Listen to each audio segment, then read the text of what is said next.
É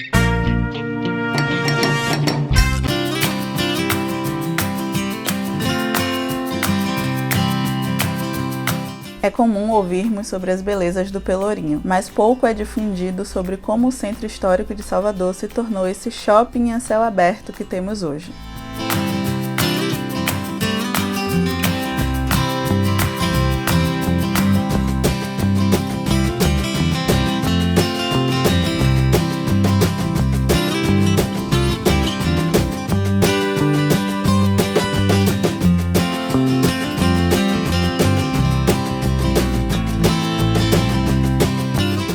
E é sobre essas histórias não contadas amplamente que você pode saber na obra que será apresentada neste vídeo.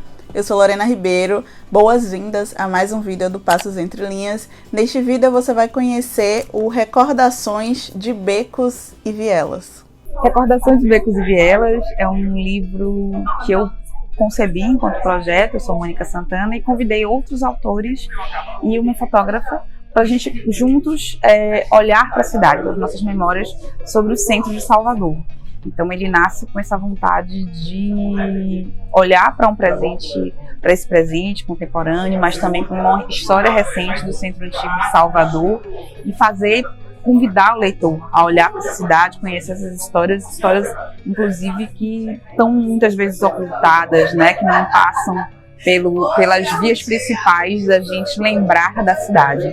Então, fica o convite para a leitura. O livro está disponível nas livrarias da cidade e a gente quer saber, né, de vocês, da experiência, sobre olhar para Salvador a partir da leitura desse livro. Recordações de Becos e Vielas é uma coletânea composta por crônicas de Mônica Santana, poesias de Alex Simões, fotografias de Priscila Fulô e um texto de dramaturgia do Gildon Oliveira. Olá, então, meu processo no Recordações de Becos e Vielas começou já na concepção, né? Sou amigo e parceiro de Mônica há muito tempo, nunca tinha entrado na casa, mas conheci a história da casa, sou amigo da irmã, conheci a mãe, trabalhei também como revisor e então eu participei de todo o livro, né? Porque como revisor eu articulei na discussão com os outros textos, eu construí poemas visuais, vivi intensamente as derivas. Eu já faço isso com minha poesia, nas minhas ações. Eu escrevo muito cartografando minha circulação pela cidade, que são derivas também, e fiz o tempo inteiro que eu faço em geral, que é me apropriar de processos, né? Assim, processos estéticos. Então eu escrevi poemas como se fossem crônicas, né? Muito dialogando com as crônicas de Mônica. Fiz os experimentos com letras urbanas, muito em diálogo com a pesquisa de Laura Castro e de Tiago Ribeiro, que é dos grafismos, dos processos gráficos da região do centro.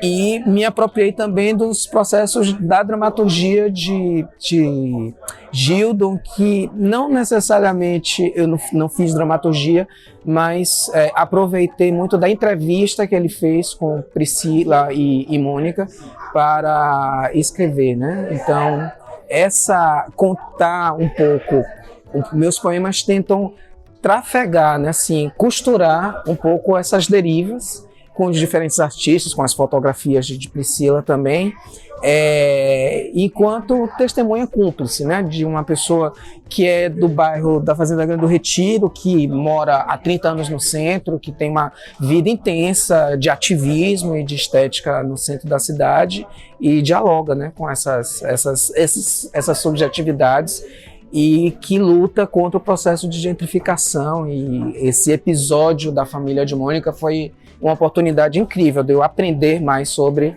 essa história da cidade, essa história nem sempre muito bonita de se contar, mas que tem uma singularidade muito potente no caso da família de Mônica. Os textos, verbais e não verbais, conversam entre si e no processo de construção da obra, esses artistas tiveram influências entre si. A Mônica Santana viveu a sua infância no centro da cidade de Salvador na década de 80 e acompanhou a luta da sua mãe e da sua avó para tentarem continuar onde elas viviam, desde que o governo resolveu resolveu dar um jeito nessa parte da cidade que estava já tão degradada e tão abandonada desde aquela época. No centro histórico de Salvador e redondezas viviam pessoas marginalizadas, pessoas pobres, em sua maioria negras, que foram convidadas a venderem as suas casas para que fosse posto em concretude o projeto da construção de um shopping a céu aberto que seria destinado aos turistas que chegassem à capital do estado da Bahia. No final das contas, a família da Mônica foi a única a conseguir continuar morando no local graças aos corres da sua avó.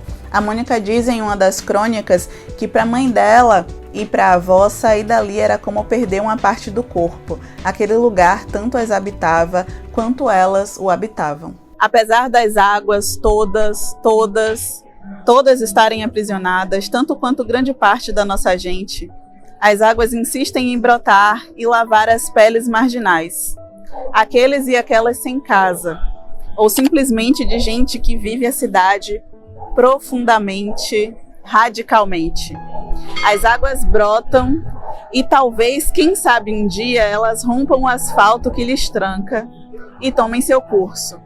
Quem sabe as águas levem o cheiro guardado de colônia que não sai nem deste chão, nem das almas que o governam. Para a construção desse livro, tudo foi pensado detalhadamente, desde a estética até a editora que fosse imprimir os conteúdos. Esse é um livro de bolso,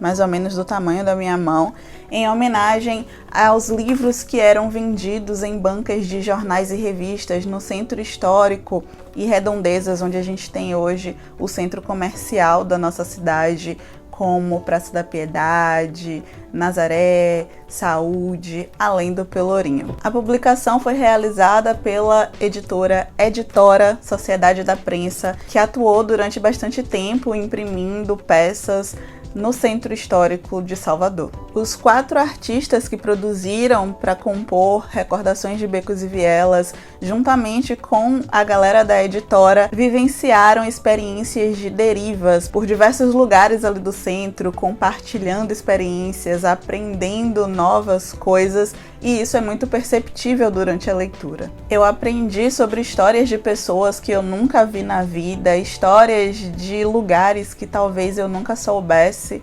Conheci um pouco mais da história do lugar onde eu nasci, Salvador, Bahia, rios que já existiram, que estavam situados em locais que a gente tem muita referência hoje em dia, como, por exemplo, a Barroquinha, a Baixa dos Sapateiros. Conheci nomes de bairros que mudaram, eu não sabia da existência desses nomes antigos. Eu reconheci muita coisa, tanto na parte da linguagem, com expressões, palavras que eu uso no dia a dia, que eu ouço minha família falar. Reconheci também algumas imagens que eu já vi na rua, ou a grade da casa de minha avó de quando eu era infância. Tem uma fotografia que me fez lembrar disso. Ler Recordações de Becos e Vielas foi uma verdadeira imersão no tempo e espaço. Esse é um livro que, mesmo tratando de temas muito sensíveis, não deixou um segundo de ser muito poético e muito bonito.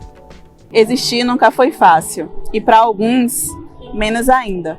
Em qualquer tempo, e há tempos em que designações são interditas para algumas maneiras de existências dissidentes.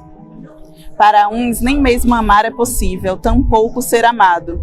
Por isso, a história de uma avó e de um avô, ambos descendentes de escravizados, ambos exceções porque se amaram, é por si só motivo de festejo. Esse amor tem de ser comemorado, porque é exceção de afirmação da vida. A história de uma avó e de um avô. Acho que deu para perceber que eu gostei muito dessa experiência literária, né? Mas mesmo assim eu reforço. Indico demais Recordações de Becos e Vielas. Espero que você tenha gostado desse conteúdo. Espero que você possa ter acesso a essa obra que é riquíssima. Se você já veio a Salvador, se você não veio, não importa.